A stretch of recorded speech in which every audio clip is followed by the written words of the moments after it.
The following program is presented by the Metropolitan Library Service Agency.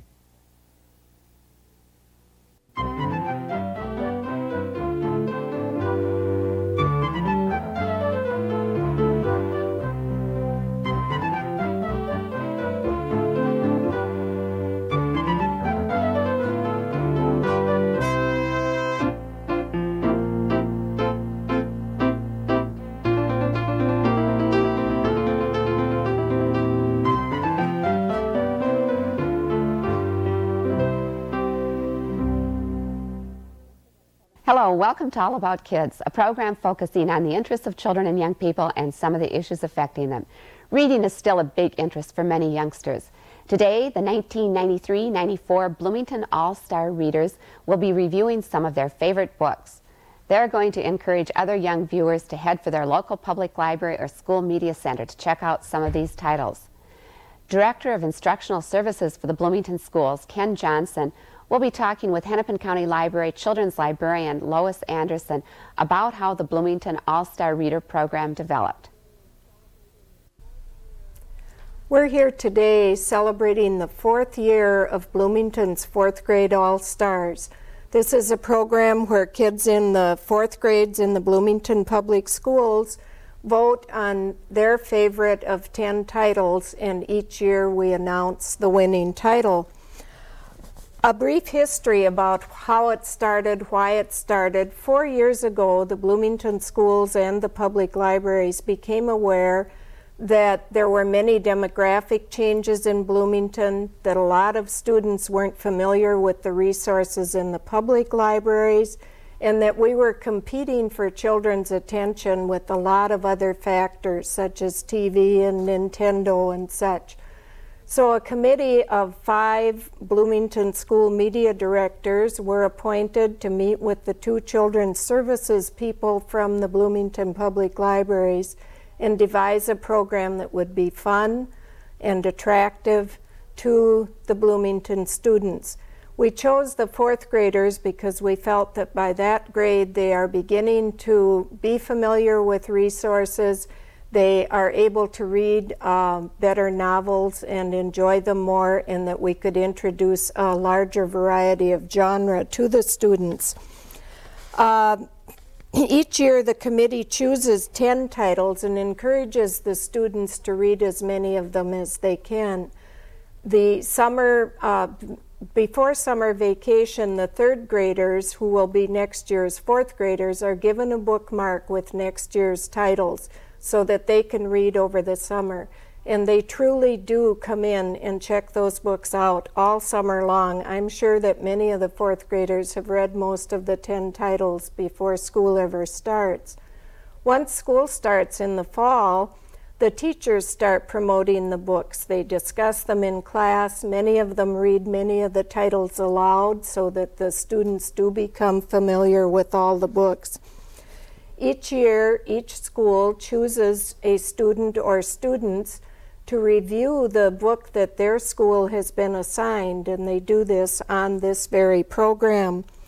In February, the students receive a button designating them as a 4th grade All-Star when they vote for their favorite title. And then at the end of February, there is an announcement party featuring an author describing how a book is made.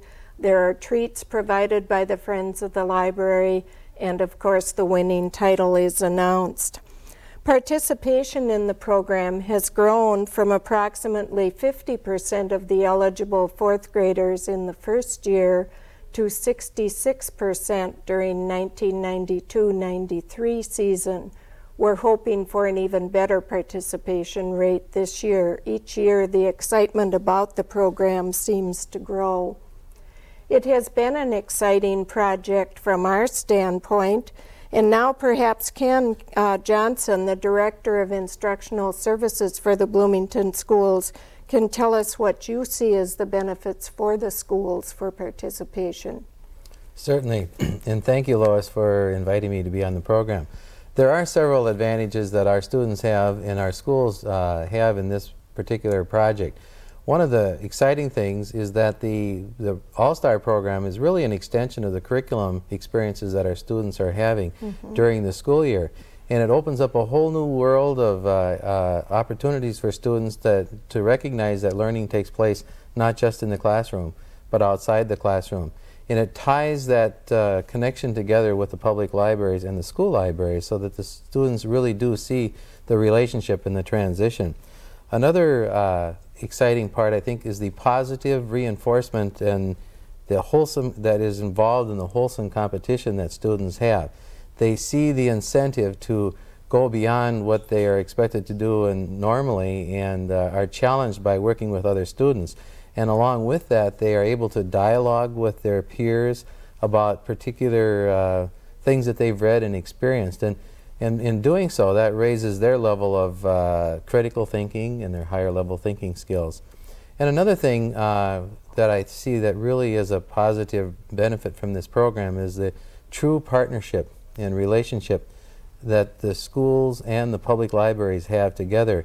And it brings the people such as the parents and the teachers and the students in a setting where they are focusing on something in common. And of course, that commonality are those particular books that the students are so enthusiastically reading about. Those are a few of the things that I've seen that really have benefited from the program. Have any of the classroom teachers or media directors commented on individual progress in students, that this program has helped make any kind of a difference to the students? Yes, they have. As a matter of fact, as you know, when the students are participating in this program, it's important that they're able to relate what they have learned from what they have read. And so their ability to comprehend and to understand the purpose of what a particular author might be writing, and just their general enthusiasm and motivation to read more and to read further other types of literature and other genre is very evident as a result of this program. Good.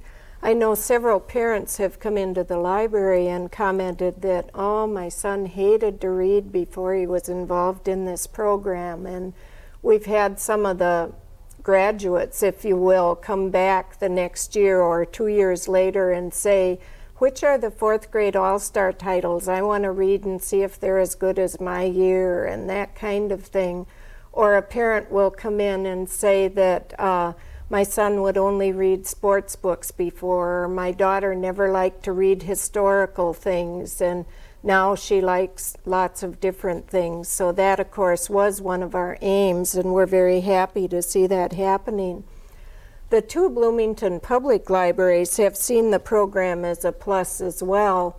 In addition to introducing new students to the resources in the library, many groups have become aware of the library and have cooperated in the funding of the program. The PTSA Council helps us with funding. The schools and their faculties promote it. The PTSAs in the individual schools help support it.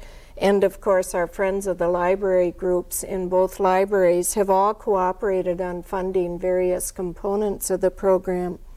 It's also a plus because it's an easy program to administrate. It truly is a collaboration.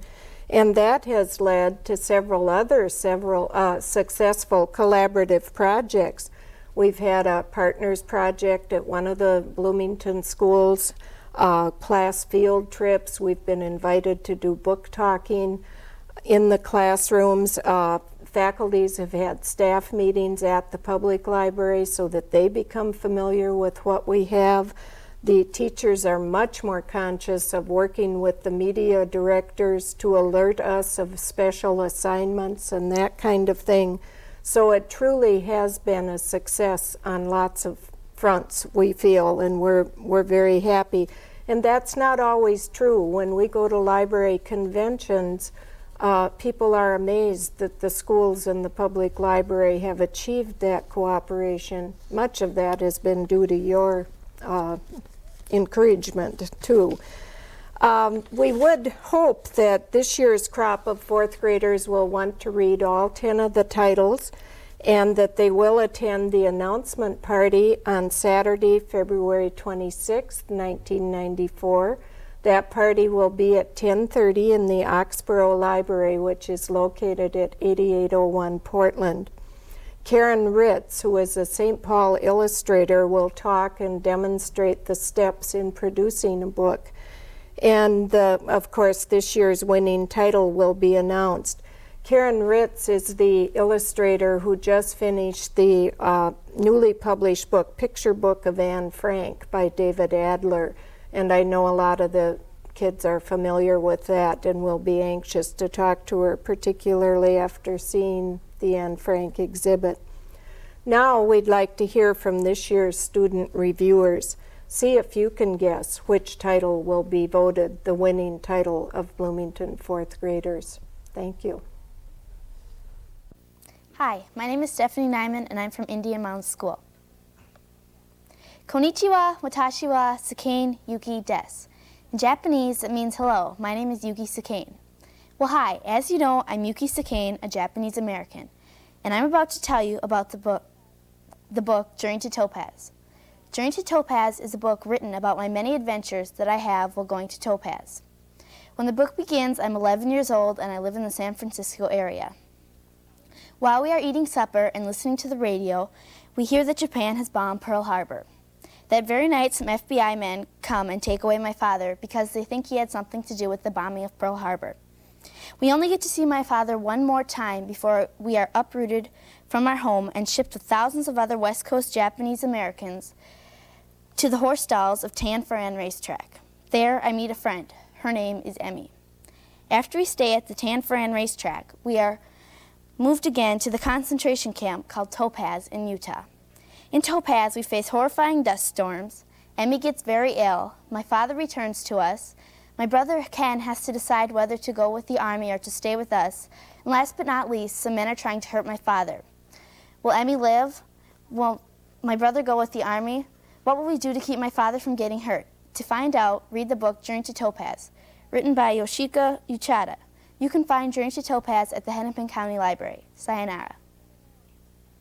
Hi, my name is Christina Norwich. My name is Christy Hendrick.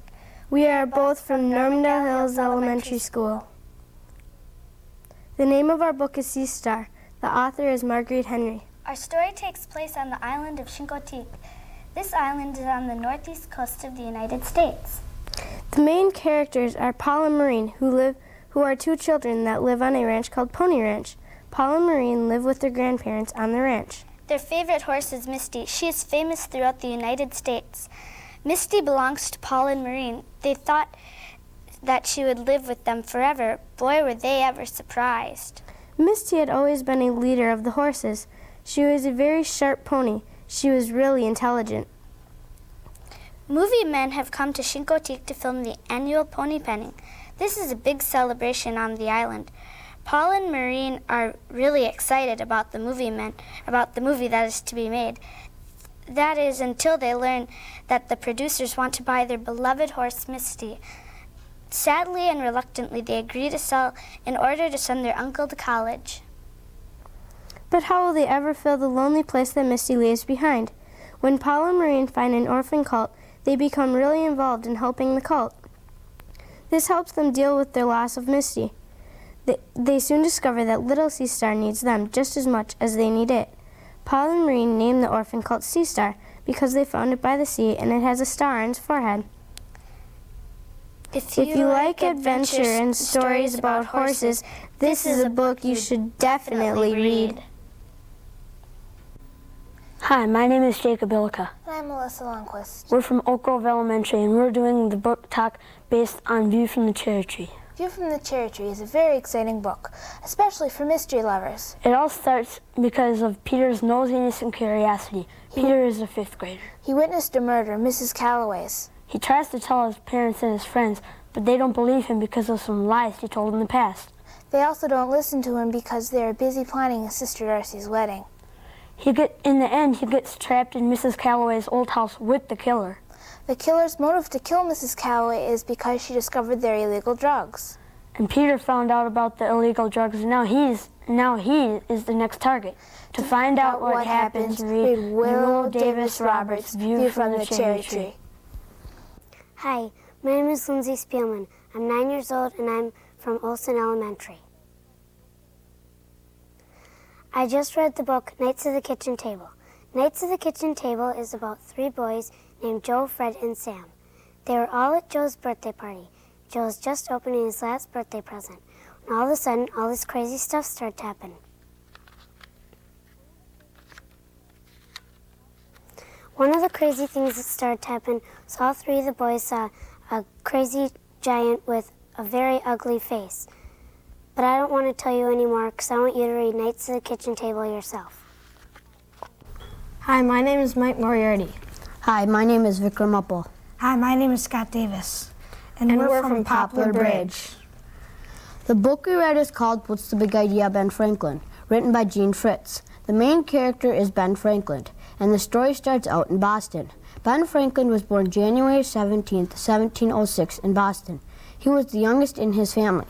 He had 10 people in his family, and the oldest was a blacksmith. Ben was very smart. His dad wanted him to be a preacher. He liked to write books and poems. He also liked to swim and do math, and he loved to read. After a few years of going to Latin school, Ben's father decided that it cost too much money, and Ben should just become an apprentice to his brother Josiah. Ben enjoyed many things. He paid 6 cents to see the first lion to come to America. Ben worked as an apprentice for several years and was very bored. When he was 17, he ran away from home and went to Philadelphia, Pennsylvania. He found a job as a printer. He joined a club, and while he worked, he kept on thinking of inventions and studying. Ben Franklin was full of good ideas about everything, from circulating libraries to electricity to wind-powered meat roasters. When Ben was 24 years old, he invented the first almanac. Although he was an inventor, he became America's ambassador to England. When he couldn't talk sense into the English, he came back home mad enough to fight them single-handedly. He also helped write the Declaration of Independence. And then he went back to Europe to persuade France to be America's ally, and he became a hero to France. One of our favorite parts of the story was when Ben Franklin took a big chance inventing electricity. Another favorite part of ours is when he paid 6 pennies to see the first lion ever brought into America. He said it was a lot of money, but it was worth it. One of his adventures is when he pulled a string to lock the door when he went to bed so he wouldn't have to get out of bed and do it himself. This story tells about the things we've named and much more. We recommend it to all children 9 and up because you can learn a lot about Ben Franklin. So we hope you're looking forward to reading this wonderful book written by Gene Fritz. Hello, I'm Jennifer Waddell. This is Kristen Heck and Karen Shefflin. And we're here from Ridgeview Elementary. We are here to tell you about the Pike River Phantom. It is a ghost story and a mystery. The Pike River Phantom is an exciting book, especially the ending. The author of the book is Betty Wren Wright. She's also the author of The Dollhouse Murders, A Ghost in the Window, The Summer of Mrs. McGregor, Ghost Beneath Our Feet, The Secret Window, and Getting Rid of Marjorie. If you enjoy these books, you will enjoy the Pike River Phantom. Some of the main characters are Charlie, Rachel, and of course the ghost. This ghost wants something and will do anything to get it. Anything. We did a book report on Mouse and the Motorcycle. Hi, I'm Jessica. This is Lane, Tammy, and Amanda. We're from Valley View Elementary School. We're telling you about one of this year's All-Star books. The author of this book is Beverly Cleary. She's a really popular kids author. Some of the books she's written are Henry and Ribsy, Ramona Quimby, and Runaway Ralph. She wrote The Mouse and the Motorcycle in 1965. The main characters in this story are the boy Keith, his parents, Matt the hotel keeper, and Ralph the mouse. This story is about Ralph and the motorcycle he gets from Keith when Keith and his family visit the Mountain View Hotel. He rides around and has a lot of fun adventures. We could tell you about each of Ralph's adventures, but there are so many funny things that happen to that mouse and that motorcycle. We hope you will read the book and find out all the things that happened to him by yourself in that hotel. We think it is a good book because it's funny, it's easy to imagine that you're in the story, and for 4th graders, it's easy to read. We hope you will vote for it for the favorite All-Star book. Hi, my name is Molly Shields. And I'm Ryan O'Connor, and we're from Washburn School. And we're doing James and the Giant Peach. The author of the story is Roald Dahl, and the illustrator is Nancy E. Burkhardt. The setting takes place in London by the seashore. The main characters are James Henry Trotter, Aunt Sponge, Aunt Spiker, Centipede, Grasshopper, Spider, Ladybug, Earthworm, Silkworm, and Glowworm. When James was 4 years old, his mom and dad went to town and were eaten by a rhinoceros, and so James went to his nasty aunt's house. One day when James was doing his work, an old bald man came out of the bushes and gave James a bag full of lizard's eyes and alligator tongues. The little man said that they could give special powers. When James was walking, he tripped over a stump and spilled the bag full of green things. And they fell into the roots of the peach. The peach grew its first peach, but the peach did not stop growing. It grew and it grew and it grew and it grew, until it was as tall as 1,000 people standing on top of each other. The aunt saw this happen and plotted to be millionaires. When James was cleaning up, when the people left and James was cleaning up, he found a hole in the peach and went inside to the tunnels that seemed miles long. Then he came to an opening that had been cut open by something and pushed the door open, and he found 7 big human-sized bugs. The centipede cut the string. They decided to get out of this rotten place, and the centipede cut the string, and they were off. Then they heard a bump, and they realized they squashed Aunt Sponge and Aunt Spiker. They were overjoyed. They kept rolling and squashing things in its path, and they rolled into the sea. They were circled by sharks. Then James had another great idea. James decided to try to make the peach fly, so he got Earthworm, Spider, and Silkworm. He made Earthworm be bait. Spider and Silkworm spun and spun and spun until they were too tired to do any more. Then they put our Earthworm out as bait. They waited. Then a seagull spotted him and came down at him. James looped the strand of string around him, and that seagull was caught. He kept doing it until the peach started to fly. Then they were great because James saved them again. They kept going until they saw something below them. It looked like a ship. They saw them sailing to London. They kept on going though, and then cloudmen came. They were a big problem. They threw everything they had at them. Everything. But James hit the deck in time and everybody was okay. They kept going, but then they find another group of cloudmen. They run into the rainbow they're making, and a cloudman jumps on to the peach. James gets another idea. He ties a strand of string around the cloudman, and up he goes. That's the end of him. They kept flying, but then at one point in time, an airplane cuts all the strands, and to see what else happens, you got to read the story yourself of James and the Giant Peach. Hi, my name's Catherine. And my name's Sarah. My name's Chris, and We're from Westwood. This book, called More Stories Julian Tells, is about a boy named Julian, his little brother Huey, and his best friend Gloria.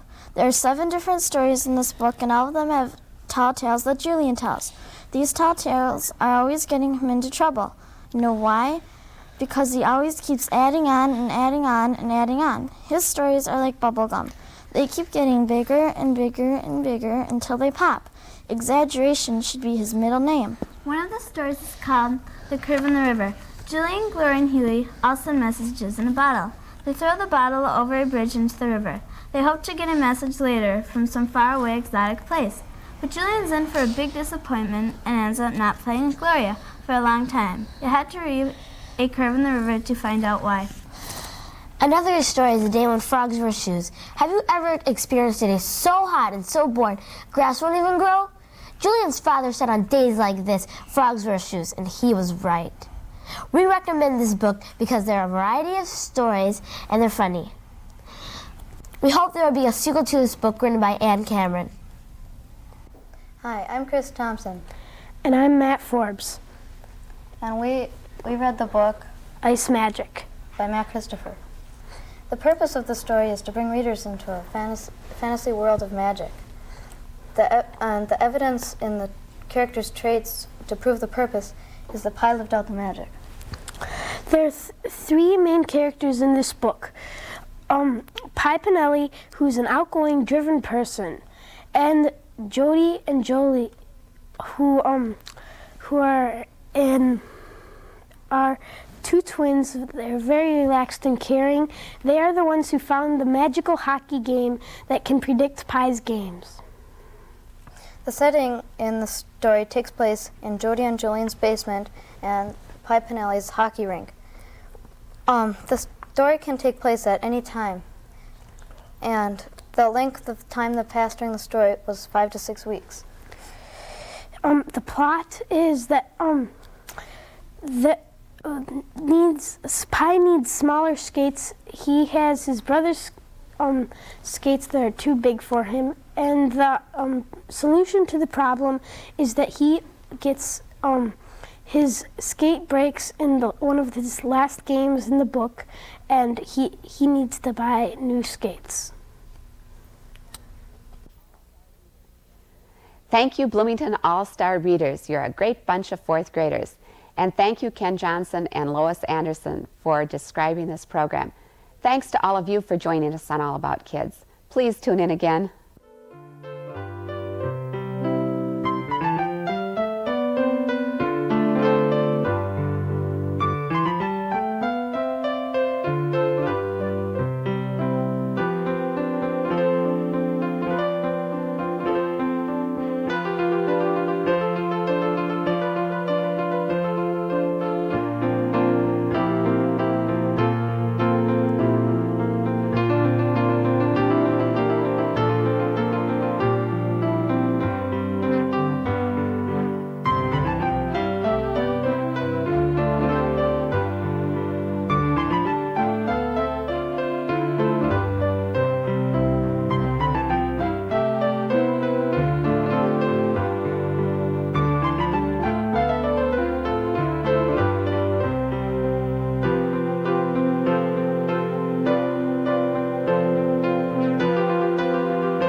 This has been a presentation of Hennepin County Library in conjunction with the Twin Cities Metropolitan Library Service Agency.